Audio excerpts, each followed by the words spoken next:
अगर आप मेरी बात के पीछे नहीं खड़े होंगे तो हम इस प्रदेश में ताकतवर कभी नहीं हो सकते।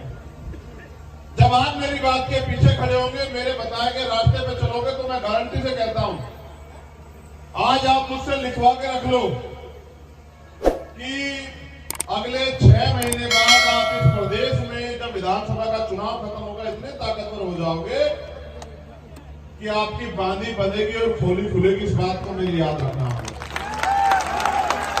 मैं आपको इतिहास की तरफ ले चलता हूं, क्योंकि आज शहीदी दिवस है, तो मैं आपको इतिहास की तरफ लेके चलूंगा। यहां हमारी बहन बैठी है प्रिया, उस पर भी हम लोग बात करेंगे। देखो, 14 अगस्त 1947 पे हम लोग बात कर रहे हैं। देश अंग्रेजों के अधीन था। अंग्रेजों के संविधान से हम लोग, अंग्रेजों की न्यायपालिका प्रक्रिया से हम लोग, अंग्रेजों की शिक्षा प्रक्रिया से हम लोग जो है प्रभावित थे। 14 अगस्त को जो हमारे हालात थे, एक दिन बाद जब आजादी मिली 15 अगस्त 1947 को भी बिल्कुल झुके थे। इस बात को जरा गौर से समझो।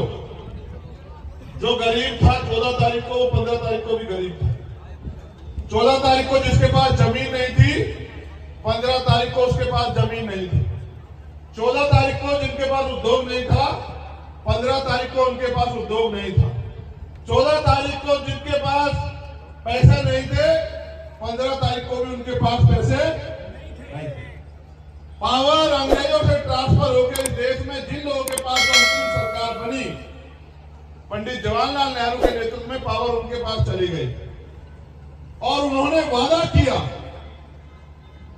कि हम भारतीय संविधान जो बाबा साहब अम्बेडकर के नेतृत्व में बना, उसमें जो उसके जो उद्देश्य हैं, उनको हम इस अंतरिम सरकार के जरिए लागू करेंगे, क्योंकि एक दिन में परिवर्तन नहीं होगा।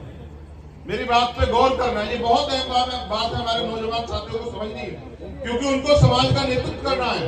उनको सिर्फ जय भीम के नारे नहीं लगाने हैं, उनको सिर्फ मूर्तियों पे पैर नहीं छूने, माला नहीं चढ़ानी है।